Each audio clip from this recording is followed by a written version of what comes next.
Welcome to D6. This is professor Vinod Kumar. ఇప్పుడంతా cyber ప్రపంచమే. ప్రపంచాన్ని ఇవాళ శాసిస్తుంది సైబర్ ప్రపంచం. ఈ సైబర్ ప్రపంచంలో ఏ నేరం జరిగినా సైబర్కు లింకు లేకుండా జరగట్లేదు. ఈవెన్ ప్రపంచ యుద్ధాలు జరిగినా సైబర్తోనే సంబంధం. ప్రపంచ ఆర్థిక వ్యవస్థ అతలాకుతలమైన సైబర్తోనే సంబంధం. సైబర్ లింక్ లేకుండా చిన్నది కూడా నేరం జరిగే పరిస్థితి ఇవాళ లేదు. 90% నేరాలన్నీ కూడా సైబర్ క్రైమ్తో ముడిపడినాయి. సో ఈ అంశాలను మనం చర్చించుకునే ముందు మన ఛానల్ ఉద్యమ ఛానల్, ప్రజా ఛానల్, దాన్ని సబ్స్క్రైబ్ చేయండి, షేర్ చేయండి, లైక్ చేయండి, కామెంట్ కూడా చేయండి. సో మన ఛానల్ ఇవాళ సెకండ్ క్యాపిటల్ కోసం అలాగే సౌత్ ఇండియా ఉద్యమం కోసం పనిచేస్తున్న ఛానల్ కాబట్టి ఇలా సౌత్ ఇండియా ఇష్యూస్ మీద విపరీతమైన భవిష్యత్తు కార్యాచరణను ముందుకు తీసుకెళ్తున్న క్రమంలో ఆర్థికంగా కూడా మన ఛానల్కి సహకారం అందించండి. ఇక విషయంలోకి వస్తే ఇవాళ సైబర్ ప్రపంచం అనేది, సైబర్ సెక్యూరిటీ అనేది ఇవాళ ప్రపంచంలో ఒక పెద్ద మెయిన్ ఎజెండా. అది రాజకీయ ఎజెండా, అది టెక్నాలజీ ఎజెండా, అది వార్ ఎజెండా, అది మొత్తం ప్రపంచ మానవాళిని ఇవాళ సైబర్ అనే పదం లేకుండా, సైబర్ సెక్యూరిటీ అనే పదం లేకుండా, సైబర్ రైట్స్ అనే పదం లేకుండా, సైబర్ ఇష్యూస్ లేకుండా ప్రపంచమే లేదనడానికి అతిశక్తి ఏం కాదు. ఎందుకంటే ఇవాళ ట్రంప్ ఇవాళ చాలా మంత్రివర్గంలో ఒకవైపు రైట్ అండ్ లెఫ్ట్ ఇద్దరిని చాలా కీలకమైన సైబర్ ఎక్స్పర్ట్స్ని పెట్టుకున్నాడు. ఒకైన ఎలన్ మాస్క్, మరొకైన జూకర్బర్గ్.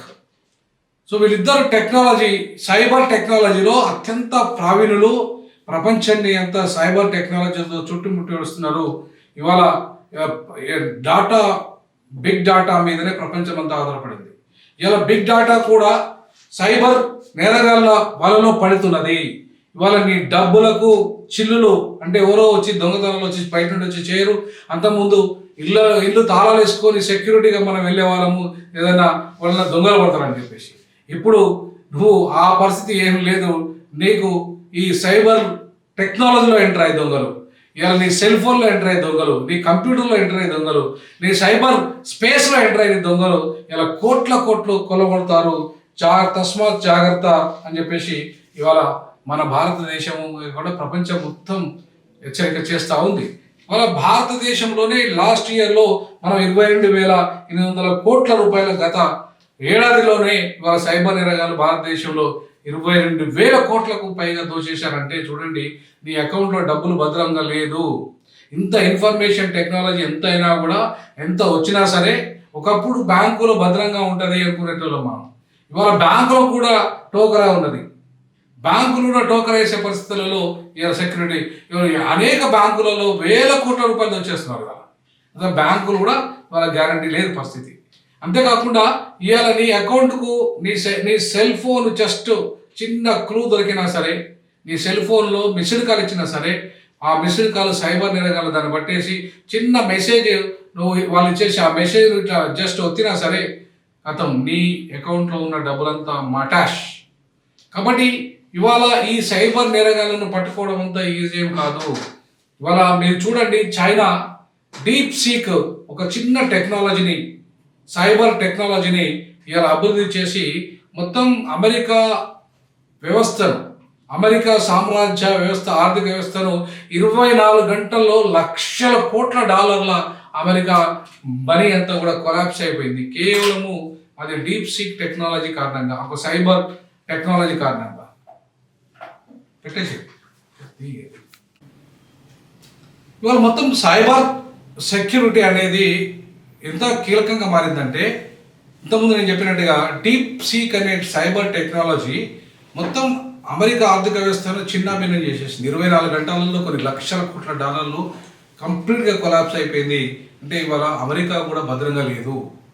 అమెరికా అంత పెద్ద అడ్వాన్స్ టెక్నాలజీ అయిన అమెరికా కూడా భద్రంగా లేదు. సైబర్ మొత్తం ప్రపంచమంతా కూడా సైబర్ టెక్నాలజీతో ఒక టెక్నాలజికల్ వార్ జరుగుతుంది. అధికంగా ఈ డబ్బంతా కొట్టేసే పరిస్థితి.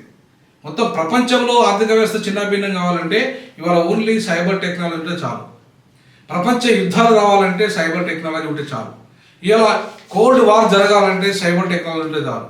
ఇవాళ మొత్తం ఫైనాన్షియల్ క్రైసిస్ ఒక దేశంలో పుట్టియాలంటే సైబర్ టెక్నాలజీ తెలిస్తే చాలు. ఇవాళ నీ జేబులు కొల్లగొట్టుకోవాలంటే సైబర్ టెక్నాలజీలో ఇలా మనం ఎంటర్ అయితే దొంగలు సైబర్ టెక్నాలజీని ఇలా పావుగా వాడుకొని ఇవాళ మొత్తంగా ఈ వ్యక్తుల యొక్క డబ్బును, కోటీశ్వరుల డబ్బులను, దేశాల డబ్బులను, ప్రపంచాల డబ్బులను, ప్రపంచ సంపదను కొల్లగొట్టి ఇలా ఘోరంగా ఆర్థిక నష్టాలలో కూరుకుపోయి 24 గంటల్లో నువ్వు ఇలా పేదవాడికి మారిపోతావు. కోట్ల రూపాయలు ఉన్నవాడికి కాస్త పేదవాడిగా మారిపోతావు బికాస్ ఆఫ్ సైబర్ టెక్నాలజీ వల్ల, బికాస్ ఆఫ్ సైబర్ అటాక్స్ వల్ల, ఆ క్రిమినల్స్ వల్ల, ఆ చొరబాటుదారులు. ఒకప్పుడు చొరబాటుదారులు తెలిసేది మనకు ఎవరు చొరబాటుదారులు, ఎట్లా వస్తున్నారు, ఏడికలు వస్తారు, యుద్ధ వ్యూహాలు పనేది మనం. ఆ రాజులు కూడా యుద్ధ వ్యూహాలు పనేది, ఎక్కడికి వెళ్ళి ఎవడొస్తాడు ఏంటిది అనేది. కానీ ఇప్పుడు ఏ యుద్ధ వ్యూహం నువ్వు పనినా సరే, ఎంత టెక్నాలజీ నీకు ఉన్నా సరే, ఏ రాత్రి సైబర్ అటాక్స్ జరుగుతాయో మొత్తం ప్రపంచం అంతా ఇవాళ చాలా అంటే ప్రధానంగా ఇజ్రాయెల్ సైబర్ టెక్నాలజీలో నంబర్ 1గా ఉంది. వాళ్ళ సైబర్ అటాక్స్ ఇజ్రాయెల్ కనుక తలుచుకుంటే ఏ ప్రపంచ దేశంలో ఉన్న ఏ దేశం యొక్క ఆర్థిక వ్యవస్థను చిన్నాభిన్నం చేయొచ్చు. చైనా తలుచుకుంటే, జపాన్ తలుచుకుంటే, ఏ టెక్నాలజీ రంగంలో ఇవాళ ఎవరైతే ఏ దేశం అయితే అభివృద్ధి చెంది ఉందో ఆ దేశం ఇలా ప్రపంచాన్ని శాసిస్తుంది. అది జనాభా ఎంత అనేది సమస్య కానే కాదు. అట్లా అనుకుంటే ఇవాళ ఇజ్రాయెల్ చాలా చిన్న దేశం, హైదరాబాద్లో సగం జనాభా లేదు. కానీ ప్రపంచ టెక్నాలజీలో నంబర్ 1 టెక్నాలజీని ఇలా జూకర్బర్గ్ ఇజ్రాయెల్, ఇలా మెలన్ మాస్క్ అదే జాతి, యూదా జాతి సంబంధించిన వాడి ఏ జ్యూస్ అయితే ఇవాళ మొత్తం ప్రపంచంలో ఆధిపత్యాన్ని టెక్నాలజీ రంగంలో ఇవాళ కనుక్కున్నారో వాళ్ళంతా కూడా ఇవాళ ప్రపంచాన్ని శాసిస్తున్నారు. అమెరికా వాళ్ళ కంట్రోల్లో నడుస్తుంది. ఇవాళ మిగతా దేశాలు కూడా వాళ్ళ కంట్రోల్లోనే ఉన్నాయి, ఇంక్లూడింగ్ భారతదేశం కూడా వాళ్ళ కంట్రోల్లోనే ఉంది. కాబట్టి టెక్నాలజీ అనేది చాలా అత్యంత కీలకమైనదిగా ఇలా టెక్నాలజీ తెలిసిన వాడే కోటీశ్వరుడు. ఒకప్పుడు డబ్బులున్నవాడు కోటీశ్వరుడు, కానీ ఇప్పుడు టెక్నాలజీ తెలిసినవాడు కోటీశ్వరుడు.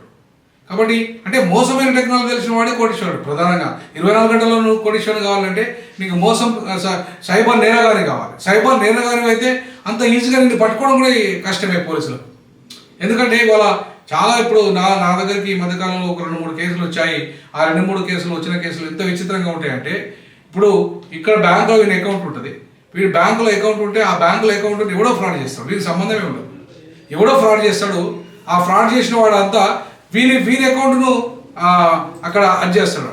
సో వీని అకౌంట్ మీద వీని అకౌంట్తో లింక్ అయి ఉన్న ఫైనాన్షియల్ ట్రాన్సాక్షన్స్ని వాడు ఎక్కడో చేస్తాడు. అది ఎక్కడో పూనాలోనో లేదా ఇండియాలో ఎక్కడో చేస్తాడు, వరల్డ్లో ఎక్కడో చేస్తాడు.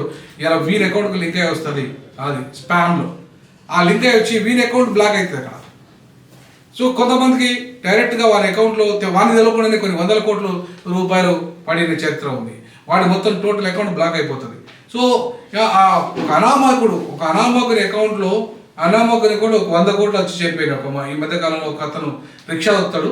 అది రిక్షా దొక్కడైన అకౌంట్లో 100 కోట్లు వచ్చేసినాయి. అవి ఏడుకలు వచ్చినాయి వానికి తెలియదు పాపం. సో మళ్ళీ ఆ బ్యాంక్ కాడికి పోతే అరే నీకు ఇన్ని డబ్బులు ఎక్కడిదా అని చెప్పేసి అది వాడిని బ్లాక్ చేసేస్తే వాడే ఏదో కొంత వాడు బ్యాంకులో కొంత డబ్బు వేసుకున్నాడు, వాడు తీసుకుందానికి పోతే వాడి అకౌంట్లో 100 కోట్లు ఉన్నాయి.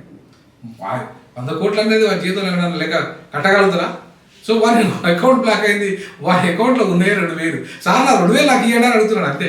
వాడి 100 కోట్లు అని ఇవ్వాలి, కానీ నాకు అవన్నీ సంబంధం లేదు సార్, నా 2,000 రూపాయలు నాకు ఇవ్వండి అంటే లేదు బాబు, నీ అకౌంట్ క్లోజ్ అయింది, అది సెట్ అయ్యేదాకా నీకు ఒక పైసా 2,000 రూపాయలు, 200 కాదు 2 పైసలు కూడా తీయాలని వీళ్ళు అని చెప్పి. సో ఇట్లాంటి సైబర్ నేరాలు ఇవాళ ప్రపంచాన్ని శాసిస్తున్నాయి. కాబట్టి ఖచ్చితంగా ఇవాళ సైబర్ సెక్యూరిటీ అనేది చాలా వెరీ ఇంపార్టెంట్. ఏఐ టెక్నాలజీ వచ్చిన తర్వాత ఇవాళ సైబర్ టెక్నాలజీకి నేరాలను కంట్రోల్ చేయడానికి చిప్స్ అనేది చాలా కీలకం. సో ఆ చిప్ ఏదైతే ఉందో ఆ చిప్కి ఇచ్చిన నువ్వు ఏ నంబరింగ్ అయితే ఉందో, ఏ కోడిఫికేషన్ అయితే ఉందో, ఆ కోడ్స్ను డీకోడ్ చేయకుండా ఉండాలంటే పక్కడి బందిగా చిప్ అనేది తయారు చేయాల్సిన అవసరం ఉంది. చిప్ టెక్నాలజీ ఇవాళ సైబర్ టెక్నాలజీ కంట్రోల్ చేయడానికి చాలా ఉపయోగపడుతుంది. ఇవాళ మొత్తం అన్ని రంగాల్లో ఎట్లయితే నానో టెక్నాలజీని శాసిస్తుందో చెప్పు, అట్లాగే ఇలా ఇంటర్నెట్ని శాసిస్తుందో చెప్పు, సైబర్ను కూడా ఇవాళ చిప్పే శాసించగలుగుతుంది. కాబట్టి ఆ చిప్ టెక్నాలజీలో ఇంకా ఇండియా వెనుకబడింది. ఆ టెక్నాలజీ ఇంకా అడ్వాన్స్ 5Gలో ఉన్నా కూడా మనం కనీసం 40% కూడా దాటలేకపోయినాం. మొత్తం ఇంకా 60% 5G టెక్నాలజీ ఈ దేశంలో ఎంట్రీనే కాలేదు. కాబట్టి ఇవాళ అంత టెక్నాలజీని అమెరికా 5G టెక్నాలజీని అమెరికానే ఇవాళ తట్టుకోలేకపోతే సైబర్ క్రైమ్ అంటే మనం ఎంత అలర్ట్గా ఉండాలో, ఎంత అడ్వాన్స్గా ఉండాలో మనం ఇవాళ నిన్న జరిగిన మీటింగ్లో ముఖ్యమంత్రి గారు చాలా స్పష్టంగా చెప్పారు. రోజుకో కొత్త రూపంతో సైబర్ నేరగాళ్ళు మోసాలకు పాల్పడుతున్నారు. మేము ఈ సోషల్ మీడియా వచ్చిన తర్వాత చాలా ఈ నేరాలు విపరీతంగా పెరిగిపోయినాయి. వీటిని అడ్డుకట్ట వేయకపోతే రేపు ప్రపంచమంతా సైబర్ మాయలో పడిపోయి సైబర్ నేరాలుగా మొత్తం సైబర్ ప్రపంచమే సైబర్ క్రైమ్గా మారిపోయే అవకాశం ఉంది. కాబట్టి దాన్ని ఇమీడియట్లీ కట్టడి చేయాల్సిన అవసరం ఉందని చెప్పేసి ఏఐ సైంటిస్టులతోని అట్లాగే టెక్నాలజిస్టులతో ఆయన సమావేశం ఏర్పాటు చేయడం జరిగింది. పోలీసు యంత్రాంగంతో కూడా వాళ్ళ ఆ రంగంలో అందరి పోలీసులకు కూడా ఇవాళ శిక్షణ ఇచ్చారు. సో కాబట్టి ఇవాళ ఇవి కంట్రోల్ చేయడానికి పోలీసులు చాలా ప్రత్యేకమైన పోలీస్ స్టేషన్లు ఏర్పాటు చేశారు. ప్రత్యేకమైన డీసీపీలు ఏసీపీలు ఒక విభాగమే సైబర్ సెక్యూరిటీ విభాగమే పూర్తిగా ఏర్పడిపోయింది. కాబట్టి అంటే అంత ఎసెన్షియల్ అయిపోయింది ఇప్పుడు సైబర్ నేరాలను కంట్రోల్ చేయడానికి. సో కాబట్టి ఖచ్చితంగా సైబర్ నేరాల కంట్రోల్లో తెలంగాణలో మరింతగా ముందుకెళ్ళి టాప్గా ఉండే దిశగా దేశంలో ఒక మోడల్గా ఉండే విధంగా ప్రజల యొక్క ఆస్తులు ప్రజల యొక్క జేబులకు చిల్లులు పడకుండా వాళ్ళ బ్యాంక్ అకౌంట్లు క్లోజ్ కాకుండా కొల్లగొట్టకుండా సైబర్ నేరాలను కంట్రోల్ చేయడానికి ఇవాళ ఒక వ్యక్తి యొక్క వాళ్ళ వ్యక్తిగత జీవితంలో కూడా ఈ సైబర్ టెక్నాలజీ ఎంటర్ అయిపోయి వాళ్ళ మొత్తం వ్యక్తి జీవితాన్ని బరువు తీస్తున్న పరిస్థితి. ఇలా బెడ్రూమ్లో కూడా సైబర్ టెక్నాలజీ ఎంటర్ అయిపోయి వాళ్ళ వ్యక్తిగత సమాచారాన్ని బయట పెడుతున్నారు. ఇవాళ మొత్తం బజారు పాలైపోయింది ప్రపంచం అంతా. ఒక మనిషి విలువ లేకుండా అయిపోయాడు. ఆ మనిషి వ్యక్తిగత ఆయన ఇన్ఫర్మేషన్ కానీ వ్యక్తిగత జీవితం కానీ ఇవాళ సోషల్ మీడియాకి ఎక్కిపోతుంది. కాబట్టి అది చాలా భయంకరమైన పరిస్థితి.